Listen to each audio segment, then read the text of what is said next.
പ്രിയപ്പെട്ട UDF പ്രവർത്തകരെ, ഇന്ന് നിലമ്പൂരിലെ ഉപതെരഞ്ഞെടുപ്പിൽ UDF ഐക്യജനാധിപത്യ മുന്നണി ശ്രീ ആര്യാടൻ ഷൗക്കത്തിനെ സ്ഥാനാർത്ഥിയായി പ്രഖ്യാപിച്ചിരിക്കുകയാണല്ലോ.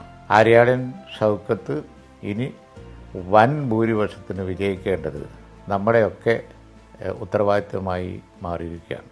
ഇത് സെമി ഫൈനലാണ്. ഫൈനലാണ് ഇത് കഴിഞ്ഞാൽ വരാൻ പോകുന്നത്. സെമി ഫൈനലിൽ വിജയിച്ചാലേ ഫൈനലിൽ എത്തുള്ളൂ.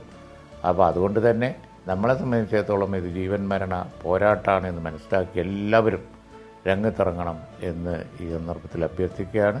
ഓരോ മുസ്ലിം ലീഗ് പ്രവർത്തകനും ഓരോ UDF പ്രവർത്തകനും ഒറ്റക്കെട്ടായി എല്ലാം മറന്ന് ആര്യാടൻ ഷൗക്കത്തിൻ്റെ വിജയത്തിനായി പ്രവർത്തിക്കണം എന്ന് ഞാൻ അഭ്യർത്ഥിക്കുകയാണ്.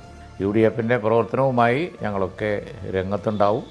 അണികൾ അതിനനുസരിച്ച് ഉണരണം എന്ന് അഭ്യർത്ഥിക്കുന്നു. ഇത് കേന്ദ്ര ഗവൺമെൻറ്റിൻ്റെ ഒരു തരം വിഭാഗീയമായ പ്രവർത്തനങ്ങൾക്കും സംസ്ഥാന ഗവൺമെൻറ്റിൻ്റെ ഏകപക്ഷീയമായ തീരുമാനങ്ങൾക്കുമൊക്കെ എതിരായി പ്രതികരിക്കാനുള്ള ഒരു സമയമാണ്. എല്ലാവരും ആര്യാടൻ ഷൗക്കത്തിൻ്റെ വിജയത്തിനായി പ്രവർത്തിക്കണം എന്ന് അപേക്ഷിക്കുന്നു. നമുക്ക് നിലമ്പൂരിൽ കാണാം, ഗോദയിൽ കാണാം.